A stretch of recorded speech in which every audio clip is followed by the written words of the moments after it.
couple of days after the United States seized Venezuelan President Nicolas Maduro in a pre-dawn raid, President Donald Trump ordered American Navy to seize an Iranian-backed vessel flying the Russian flag on the high seas near Europe.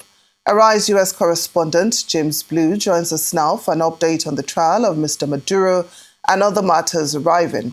Thank you so much for joining us on the program. Now, Glad to be here. The United Nations has pushed back firmly, saying Venezuela's oil belongs to its people. Does this directly undermine President Trump's suggestion that the U.S. could manage or claim Venezuelan oil? Well, I think there is a conflict, and I think this conflict is going to go on for a while. I think what you really see here is the United States in sort of its declaration of America first, in the declaration that the U.S. wants to control the Western Hemisphere. And really, this is all about the United States trying to box out China, which was really the large recipient of Venezuelan oil, and really trying to cut that supply off. This is a real sort of play in the U.S. competition with China. So what I think you have sort of heard over the past sort of 24 hours, President Trump believes that the United States is going to be in Venezuela for many years.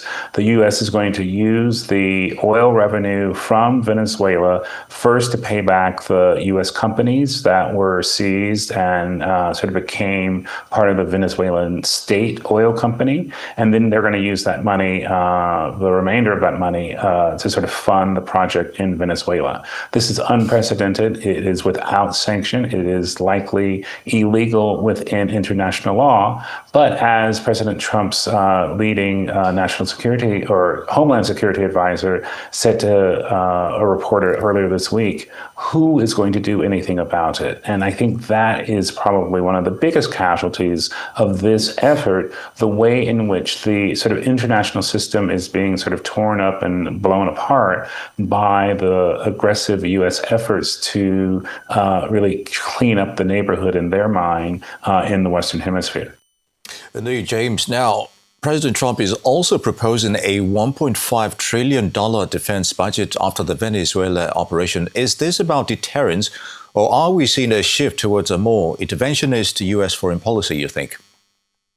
I'm not exactly sure what the sort of guise is, deterrent or just trying to be more aggressive. But I do know one of the big issues, and again, it goes right back to China.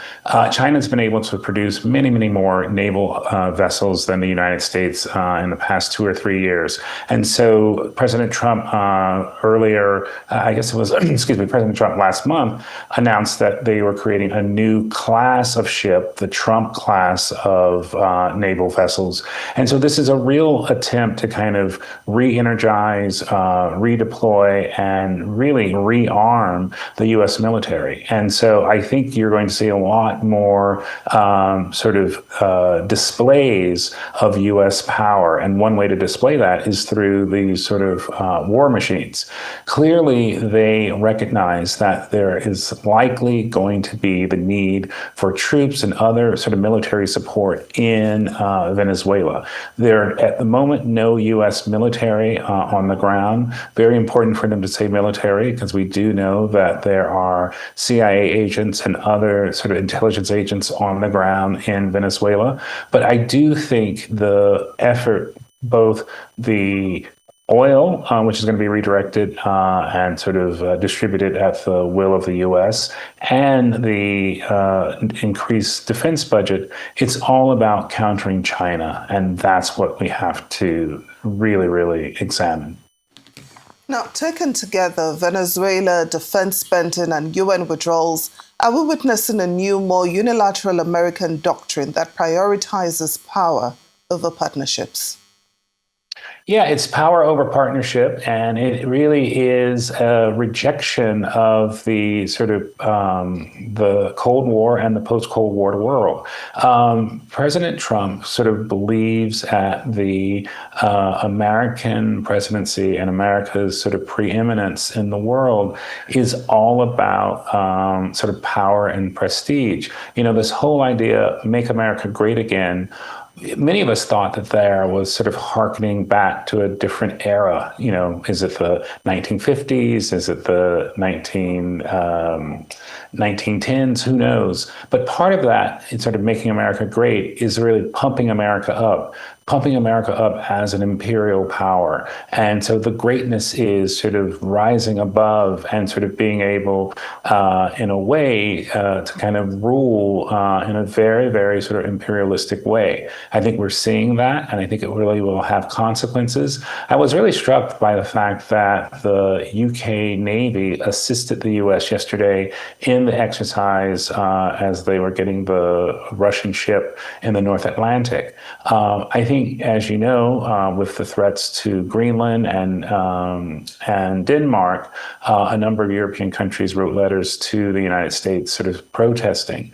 I think this is a really, really key moment because the United States is flexing so many muscles and really sort of standing up over and above the way it used to. I do think increasing conflict both with our allies, the U.S. allies, and with the antagonists are likely to increase. Indeed. Well, on that note, James Blue, many thanks for your thoughts on Venezuela and other matters arising. It's good to have you with us on Newsday.